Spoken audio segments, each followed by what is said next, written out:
I'm Steve and welcome back to Movie Chats. As you know, I love my films. However, I'm looking at a new series where I'll be looking at forgotten cartoon franchises and the background that surrounds their series. My first one might surprise you, and it's not Transformers, but that may come at a later date. However, it is Visionaries. Visionaries is a science fiction fantasy cartoon franchise that also consisted of a short-lived toy line of action figures and vehicles produced by Hasbro. An animated TV series by Sunbow Productions that ran for one season of only 13 episodes back in 1987. Plus, like most toys and cartoon lines back then, there was also a comic series that ran between 1987 and 1988. It's strange to think that these awesome toys were considered a failure, with 12 figures and 4 vehicles being made before Hasbro pulled the plug. You've had the background of it now, so let's sit back and get stuck into the nitty gritty and the 80s nerdiness.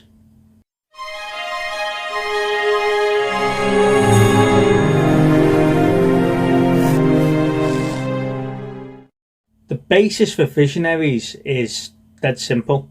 It's a story set on a fictional planet. It's a futuristic society. All technology and complex machinery suddenly stops, and they're forced to rely on ancient magic to survive. This happens when 3 suns surrounding the planet align and the radiation deactivates all technology on the planet. It's sort of like a big EMP.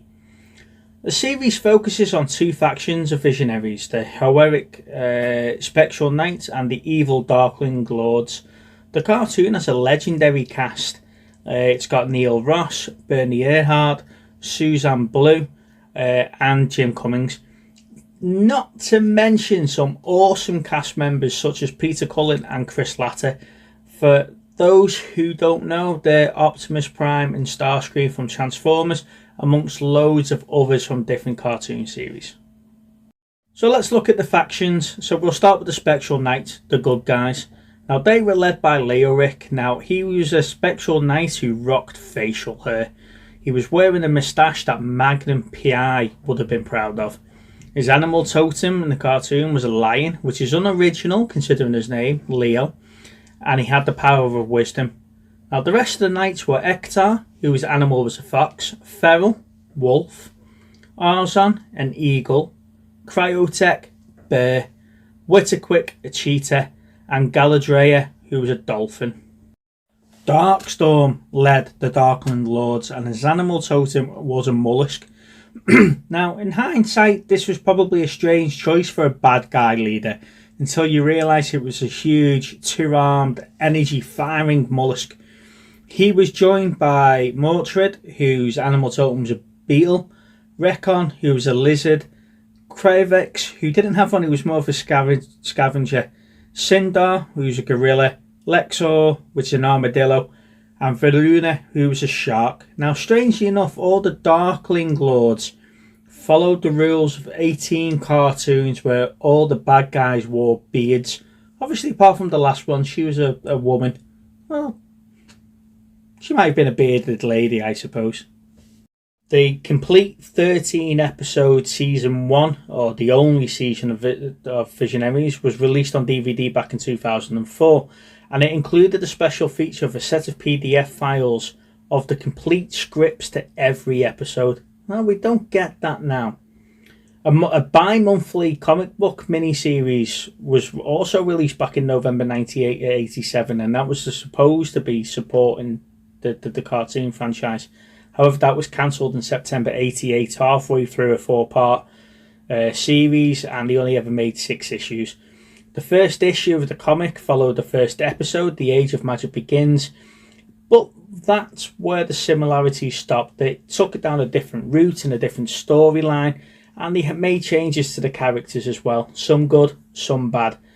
Much like the new Halo series that's coming out. You take the core lore, you take the core stories, and then you make your own. Back in 2015, Hasbro had a plan to have its own universe like MCU and the DC EU, which consisted of Mask, G.I. Joe, the Visionaries. However, this was debunked back in 2017, Now, as an 80s child and a current geek nerd, my eldest will tell you that, she told you that last week on the live, I'd love to see this happen. Bring in a good studio, some good showrunners and writers, plus the great cast to bring it all to life. Now, this would definitely be a series of films or TV shows that I'd love to watch. With all other shows from that era getting or already have been rebooted, such as Thundercats, Turtles and Transformers, it's hard to believe this one's not getting a look in.